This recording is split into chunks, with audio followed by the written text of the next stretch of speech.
Yang 1 sampai 17 ayat 34 sampai 37. Kita lompat ayat 45 sampai 50. Kita mulai 3, 2, 1. Tetapi Daud berkata kepada Saul, hambamu ini biasa mengembalakan kambing domba ayahnya. Apabila datang singa atau beruang yang menerkam seorang domba dari kawanannya, maka aku mengejarnya, menghajarnya, dan melepaskan domba itu dari mulutnya. Kemudian apabila dia berpilih menyerang aku, maka aku menangkap janggutnya, lalu menghajarnya dan membunuhnya. Baik singa maupun beruang telah belajar oleh hamba ini, dan orang Filistin yang tidak bersunat itu, ia akan sama seperti salah satu daripada binatang itu, karena ia telah mencemooh bangsa daripada Allah yang hidup. Pula kata Daud, Tuhan yang telah melepaskan aku dari cakar singa dan dari cakar beruang, dia juga akan melepaskan aku dari tangan orang Filistin itu. Kata Saul kepada Daud, pergilah, Tuhan menyertai engkau. Ayat 45 kita lompat sampai 50. Kita mulai 3, 2, 1. Tetapi Daud berkata kepada orang Filistin itu, engkau mendatangi aku dengan pedang dan tombak dan lebih, tetapi aku mendatangi engkau dengan nama Tuhan semesta alam, Allah segala bangsa Israel yang kau tantang itu. Hari ini juga Tuhan akan menyerahkan engkau ke dalam tanganku, dan aku akan mengalahkan engkau dan mengambil kepalamu dari tubuhmu.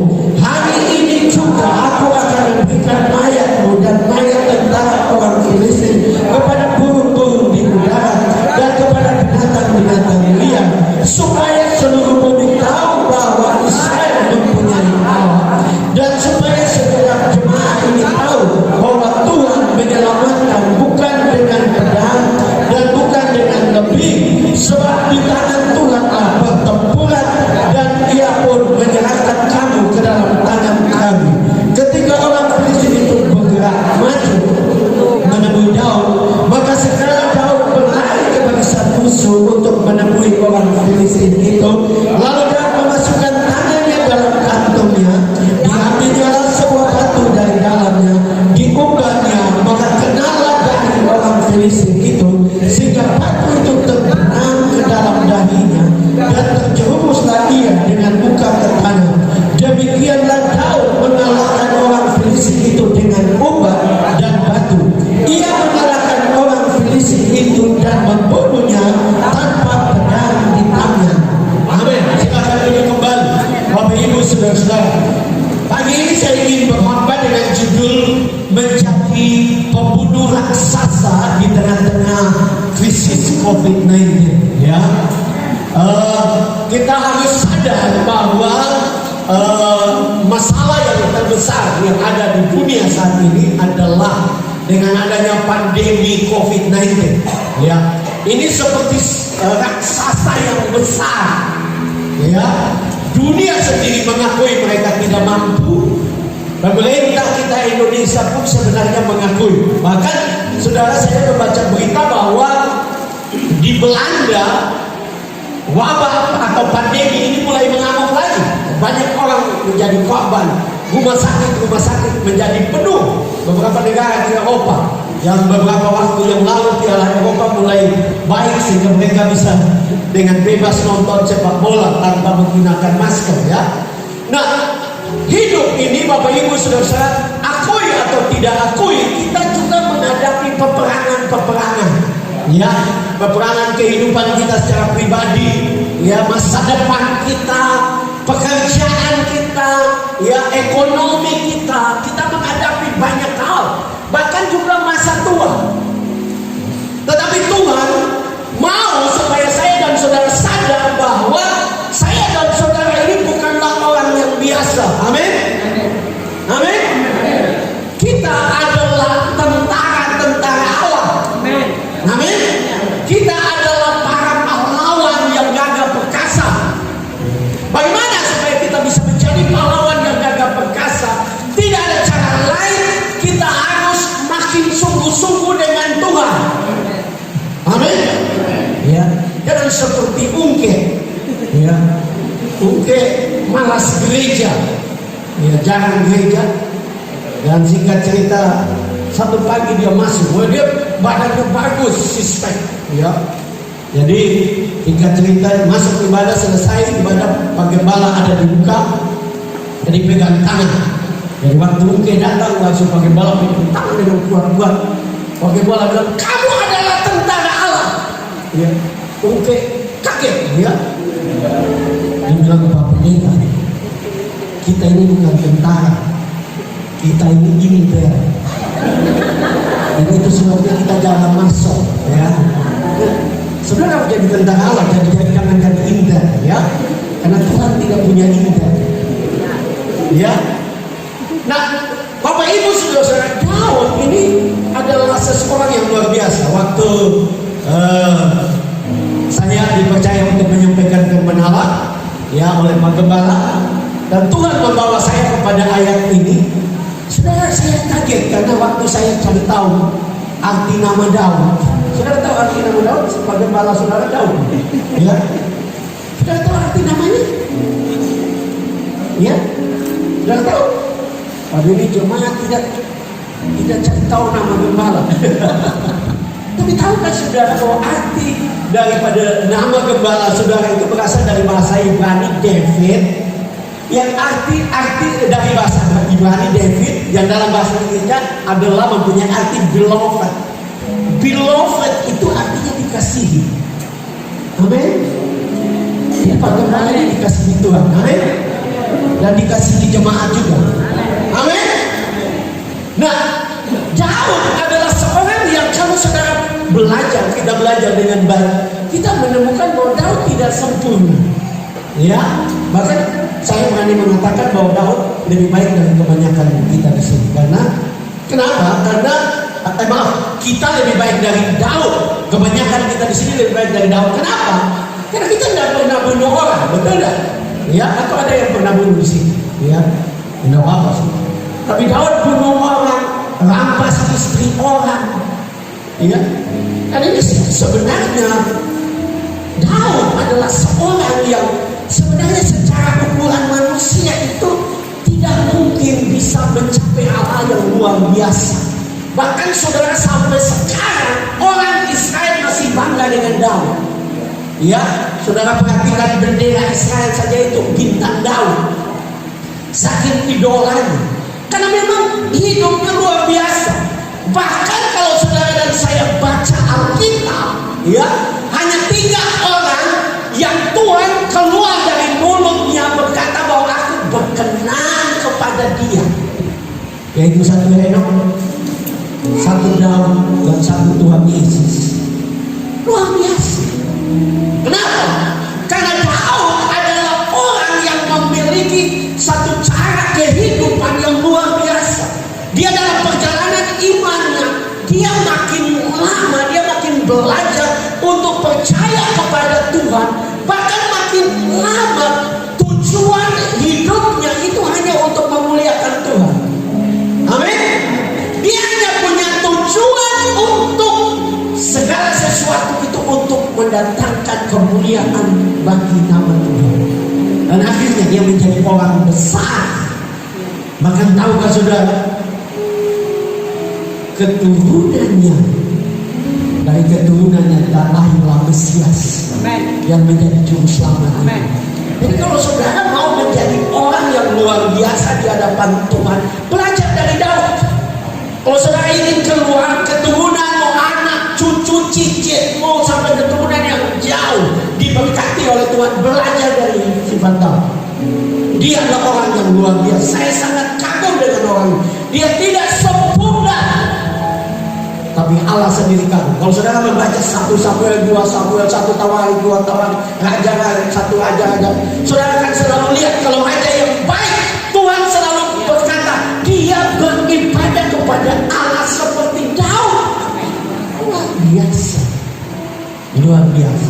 Nah, kita akan belajar dari kehidupan Daud. Ada 2 hal, Bapak Ibu saudara, menjadi pribadi pembunuh raksasa. Yang pertama adalah kita belajar dari Daud bahwa di dalam kehidupannya, dia yang pertama adalah untuk menjadi pribadi pembunuh raksasa di tengah krisis COVID-19 adalah orang yang belajar dari pengalaman ini penting.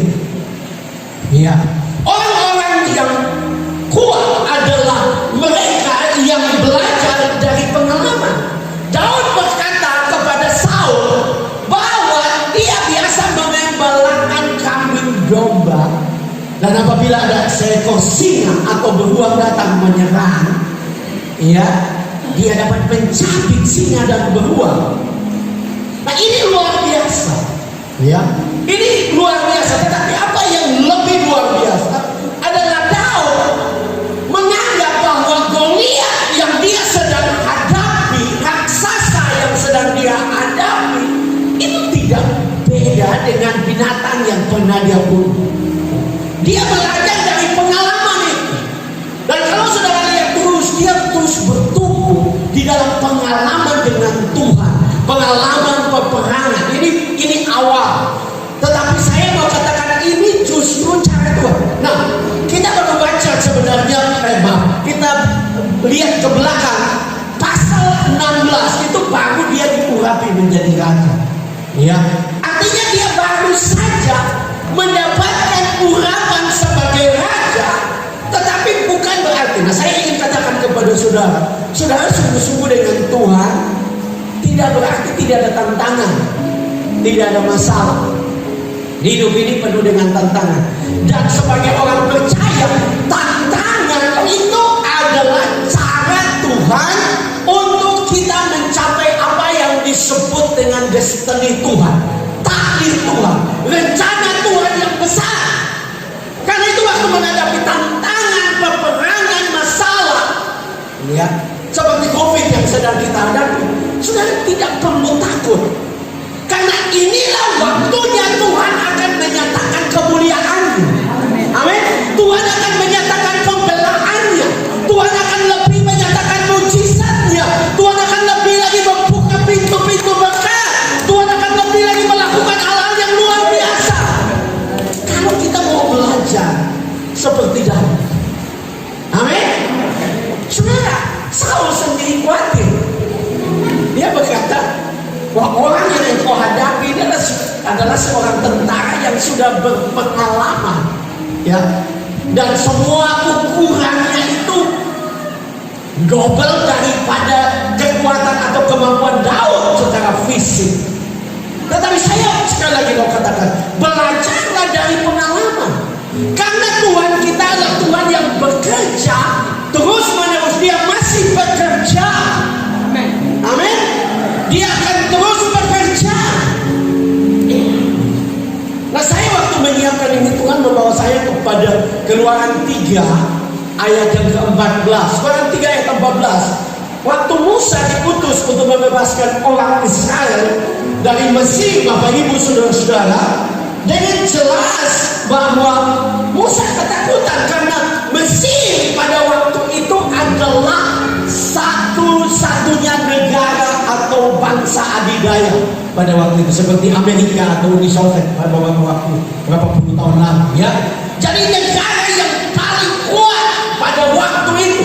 Musa sendiri di dalam beberapa buku tafsiran dikatakan dia adalah satu jenderal yang hebat di Mesir. Jadi dia tahu, sehingga waktu Tuhan suruh dia untuk kembali ke Mesir, bebaskan orang Israel, Musa berkata dia tidak mampu, ya. Dia mau bilang apa? Bahkan dia bilang, kalau orang Israel sendiri tanya, saya mau bilang siapa engkau, namamu. Dan kalau saudara baca di situ, dengan jelas Tuhan berkata, katakan aku adalah aku. Ya, satu pernyataan dalam bahasa Inggris, I am that I am. Ini adalah suatu pernyataan yang punya arti yang dalam. Tidak sekedar Tuhan bilang, oh ini nama saya. Ya. Tetapi Tuhan di dalam tafsiran dikatakan, Tuhan sedang berkata, akulah El Haya, aku yang menjadi penolong engkau dalam situasi yang sulit. Aku yang menjadi penolong pada zaman Abraham, pada zaman Yakub, zaman Isa. Aku yang menjadi penolong bagi mereka. Aku yang sama, yang masih tetap sama sampai sekarang. Artinya Tuhan mau berkata kepada Musa, aku tetap akan menolong engkau. Bahkan dalam penjelasan itu dikatakan Tuhan sedang berkata, akulah solusi untuk setiap masalahmu. Akulah solusi untuk setiap problemamu. Jangan takut. Jangan takut. Kita tahu bahwa apa yang Daud katakan dari pengalamannya itu yang terjadi. Amin. Karena Allah kita adalah Allah yang sama. Amin.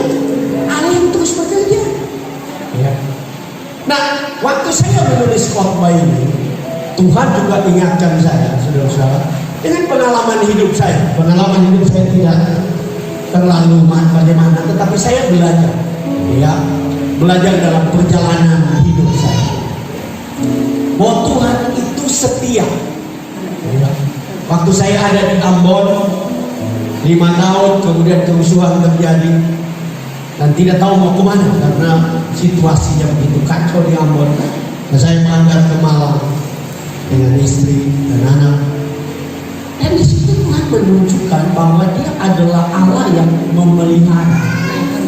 Sehingga kita saya menjadi dosen di Malang dari tahun 2000 sampai 2003 akhir 2004 baru saya ke Manado. Ya. Nah, waktu apa yang terjadi dan saya pikir tidak perlu disembunyikan dalam tanda kutip. Waktu saya mau mengambil keputusan untuk keluar dari Nazaret, terbuka aja secara manusia saya bergumul. Nama udah ada anak-anak sedang kuliah dan sebagainya. Tapi satu waktu dalam proses semua itu untuk saya keluar dari Nazaret, saya Roh Kudus kerja dalam ibadah kami dan hari itu saya khotbah. Tapi sebelum saya khotbah Roh Kudus sudah kerja, saya berlutut dan Tuhan berkata begini, aku ingat aku memelihara engkau di Ambon. Bagaimana aku memelihara engkau? Ya, karena di Ambon saya mengalami banyak mujizat. Satu mujizat yang luar biasa adalah saya mau kawin. Waktu itu mami, ya, calon ibu mertua saya waktu itu, saya bilang kepada ibu Krisin, coba telepon mami, kira-kira saya siap berapa untuk pernikahan. Pada tahun 95, saudara. Dan mami tidak patok, waktu tunangan di Malang tidak ada pembicaraan biaya nikah. Ya, tapi saya tahu budaya timur kan laki-laki yang harus siap. Jadi saya bilang mami, tahu di istri saya waktu itu, kalau istri saya telepon mami dan ibu Krisin telepon balik saya waktu saya di Ambon, dia di Jakarta. Mami bilang kalau bisa tolong siapkan 2 juta tahun 95. Nah 2 juta itu saudara cukup besar tahun 95. Ya, karena gaji saya di sekolah teologi saja 125.000 saudara tahun itu, ya. Jadi itu besar 2 juta. Nah saya dari keluarga miskin. Nah saya ada di sekolah yang hampir tutup sebelum kami datang. Sekolah di Ambon punya sekali masalah, mahasiswanya banyak masalah, dosennya juga banyak masalah. Jadi saudara, bahkan tidak ada secara manusia. Jadi saya bicara dengan calon istri saya waktu itu, kita berdoa berapa? Dan dia bilang begini, saya bilang ini rumah disiapkan oleh sekolah tapi kosong. Bagaimana pengantin baru tidur di lantai kan? Ya. Pengantin baru dapat tidur di lantai. Jadi kita bilang dia, perabot perlu segala sesuatu. Kita berdoa buat 5 juta. Mulai kita berdoa. Dan sudah tahu saya berdoa, ambil gitar, menyanyi tiap sore berdoa. Awalnya semangat. Tapi beberapa waktu saya pikir 5 juta mau datang dari mana? Ya, besar 5 juta. Saya dosen, saya bukan gembala. Ya. Nah, saudara, secara manusia itu tidak mungkin. Tapi singkat cerita, sekitar jadi mulai berdoa dari Agustus, sekitar bulan September mendadak ada telepon. Zaman itu belum ada handphone. Telepon di kantor dan mereka panggil saya.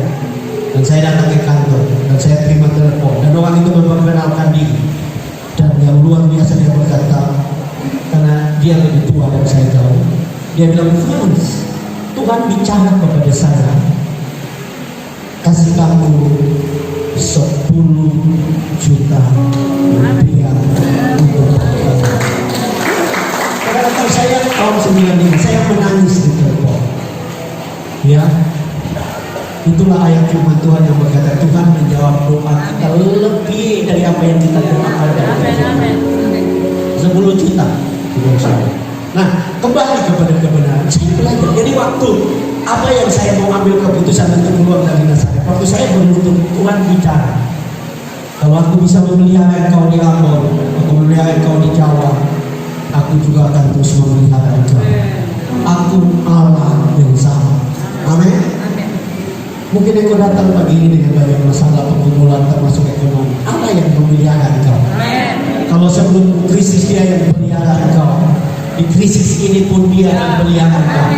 Bahkan kalaupun krisis ini bertambah-tambah, jangan takut. Dia tetap Allah yang sama. Dia Allah yang sama yang tidak pernah berubah. Dia Allah yang besar, yang menyelamatkan saya dan saudara. Dia memanggil kita, dan dia yang akan terus melakukan mujizat. Kenyataannya saya keluar dari Nazaret menjadi gembala sampai sekarang. Saya masih hidup, saudara-saudara. Ya. Bahkan banyak anugerah Tuhan siapkan buat saya, kesempatan anugerah saya bisa pergi kemana-mana. Saya tahu itu anugerah Tuhan. Ya, belajar dari pengalaman rohani, belajar dari pengalaman orang-orang percaya di Alkitab, belajar dari pengalaman orang-orang di sekitar saudara. Tuhan kita adalah Tuhan yang baik. Amin. Tuhan kita adalah Tuhan yang besar. Dia tidak berubah. Dia terus akan menyatakan kemuliaannya dalam kehidupan saya dan saudara. Karena dia adalah Allah yang besar. Yang kedua, menjadi pembunuh raksasa di tengah krisis COVID-19 adalah orang yang selalu membela kemuliaan Tuhan. Perhatikan ciri Daud. Daud tidak hidup untuk kepentingan diri. Ya. Dia adalah orang yang kalau saudara perhatikan di dalam Alkitab, dia lebih mendahulukan Tuhan di dalam kehidupan. Ya. Bahkan dalam situasi di mana dia membutuhkan sesuatu yang dia inginkan. Pernah kalau saudara baca Alkitab dikatakan satu waktu Daud pengen minum air di sumur di Bethlehem. Ya, dia pengen sekali minum air dari sumur itu. Padahal Bethlehem sudah dikuasai oleh orang Filistin, tentara Filistin. Dan dia pengen. Dan dikatakan dia menyatakan itu kepada para prajuritnya, dan 2 orang mengambil keputusan nekat untuk menerobos mengambil air di sumur Bethlehem. Waktu mereka mau membawa pulang, seperti saudara mau beli es pisang hijau, sedang panas saus, dan ada orang bawa atau saudara semua orang beli dan dia bawa datang seperti itu. Tetapi Alkitab mengatakan waktu mereka membawa air dari sumur di Bethlehem, Daud berkata bahwa air ini diambil dengan mempertaruhkan nyawa mereka, dan aku ingin persembahkan air itu untuk Tuhan. Saudara lihat, itu sebabnya Tuhan mengasihi Daud. Dia bukan orang yang egois. Segala sesuatu yang dia miliki, ya, segala sesuatu yang dia dapatkan, berkat yang dia dapatkan, penghormatan yang dia dapatkan, dia selalu belajar untuk mempersembahkan untuk kemuliaan Tuhan. Ya, dan harusnya seperti itu sebagai anak Tuhan. Saya dan saudara apapun yang Tuhan berikan harusnya saudara persembahkan. Kalau saudara diberkati dengan rumah, persembahkan rumah itu untuk kemuliaan Tuhan. Ya. Jangan bilang sama saya kerja keras. Ya. Nah, saya belajar dari diri saya sendiri. Saya dapatkan rumah di Manado itu mujizat Tuhan. Tidak keluar uang 1 sen pun. Dan saya berkomitmen tiap kali orang injak rumah saya orang bangga, saya akan berkata bahwa rumah ini oleh karena anugerah Tuhan, oleh karena mujizat Tuhan. Karena memang semua ini anugerah Tuhan. Amin. Kita tidak layak, kita tidak pantas untuk mendapatkan jabatan. Semua yang kita dapat itu adalah pemberian cuma-cuma dari Tuhan. Karena Dia mengasihi kita, Dia mengasihi saya dan saudara. Nah, Daud fokus. Kalau saudara baca Alkitab, segala sesuatu dia mau untuk melakukan untuk Tuhan. Segala sesuatu dia mau menyenangkan hati Tuhan.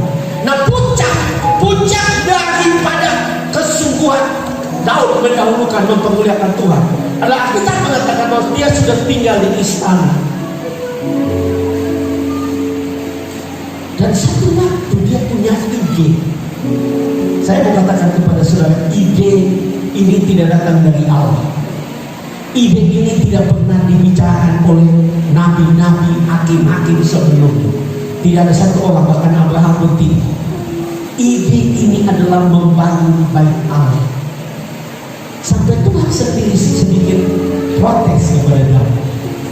Tuhan bilang, bukan, karena aku tidak pernah meminta seorang pun dari para nabi dari waktu mereka keluar, Musa dan khusus dari keluar dari Mesir. Aku adalah Allah yang berdiam di kemah. Tapi Daud punya ide. Dia berkata, aku harus, kalau sudah memperhatikan di dalam kitab Mazmur, dikatakan bahwa dia tidak bisa tidur sampai rumah Allah dapat dibangun. Dia punya ide untuk rumah Tuhan. Wow. Saya punya teman dosen dan pada kenal Pak Paulus Wiratno. Dia sedang dipakai Tuhan untuk membangun gereja-gereja kecil di berbagai kota, di kebanyakan ada di NTT, saudara. Satu waktu saya menunjukkan itu di Facebook dan saya menulis di bawah, karena saya menemukan kebenaran tentang Daud. Saya menemukan bahwa orang yang punya hati untuk rumah Tuhan, orang itu akan diberkati oleh Tuhan luar biasa. Nah itu Daud. Jadi saudara, kalau saudara baca kitab, bahkan Tuhan tidak mengizinkan dia bangun. Tapi idenya ini Tuhan berkata kepada dia, aku akan memberkati engkau sampai kepada masa yang sangat jauh. Keturunanmu akan menjadi raja-raja. Nah itulah awal di mana nubuatan tentang datangnya Yesus dari keturunan Daud. Luar biasa punya ide. Kalau saudara membaca dalam Kisah Para Rasul, saudara akan menemukan seorang bernama Cornelius. Dia seorang Italia, pemimpin pasukan Romawi. Dia orang kafir, tapi Alkitab mengatakan bahwa malaikat Tuhan datang kepada Cornelius dan malaikat Tuhan berkata apa? Doa dan sedekahmu sudah naik. Ayat sebelumnya menuliskan bahwa Cornelius suka untuk membantu pembangunan sinagoge atau sinagog, rumah ibadah orang Yahudi. Saudara bayangkan, ini sudah pindah daripada perjanjian baru masa Yesus, tapi orang yang bantu sinagog pun Tuhan masih ingat. Dan kata-katanya jelas, mereka Tuhan bilang, doamu dan sedekahmu sudah naik. Kalau saya bicara dari bagian itu, saya suka bilang, kalau saudara mau dikunjungi malaikat, sukalah untuk memperhatikan pekerjaan Tuhan. Kalau saudara kikir, sudah akan dikunjungi setan. Karena orang yang mendahulukan Tuhan, membela kemuliaan Tuhan, Tuhan akan bela dia. Itu yang terjadi dengan Daud. Tadi saudara lihat ayat yang terakhir, ayat 50. Bahkan Daud tidak memang ada pedang di tangan, tapi dia bunuh Goliat. Dia hanya batu dan alih-alih. Artinya kalau saudara dan saya selalu mendahulukan sesuatu untuk kemuliaan Tuhan, belajar dari Daud. Ya, Daud adalah seorang raja, tetapi dia melebihi nabi, dia melebihi imam. Karena Daud adalah orang yang menuliskan sebagian besar Mazmur. Ya, raja pemerintahan duniawi dalam tanda kutip, tapi menuliskan banyak Mazmur. Karena memang Daud adalah seorang yang suka menyembah Tuhan, suka mencari Tuhan, suka mencari Tuhan dan bermazmur bagi Tuhan. Dan Tuhan memperhatikan kehidupan. Tuhan memberkati dia luar biasa. Kalau saudara mendahulukan kemuliaan Tuhan, saudara membela kemuliaan Tuhan, maka saudara akan lihat bagaimana Tuhan akan memberkati engkau. Engkau tidak perlu tanggung menjalani kehidupan ini, musuh sebesar apapun dan datang untuk menyerang kita. Kalau kita bergantung kepada Tuhan dan mendahulukan Tuhan, Tuhan akan bela. Amin. Tuhan akan melakukan mujizat. Mungkin pagi ini engkau datang dengan banyak masalah, masalah pribadi, masa depan, rumah tangga, ekonomi, pekerjaan, saya mau katakan, ambil keputusan untuk cari kemuliaan Tuhan. Ambil keputusan untuk dahulukan Tuhan. Maka engkau akan lihat betapa Tuhan itu dahsyat. Bahkan bukan saja engkau diberkati, keturunanmu diberkati oleh Tuhan. Tuhan kita adalah Tuhan yang besar. Tuhan kita adalah Tuhan yang dahsyat. Dia akan melakukan hal-hal yang besar kalau kita sungguh-sungguh dengan Dia. Saya akan mengakhiri dengan satu kisah yang saya baca di grup daripada gereja GPDI, saudara. Di grup rohani ada satu kisah yang saya baca dan saya sangat diberkati.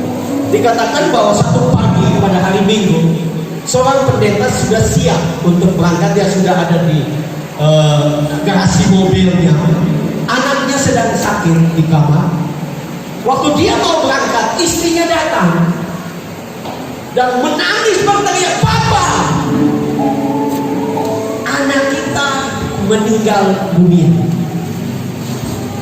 Suaminya dengan istrinya kembali ke kamar sambil menangis, mereka menangis.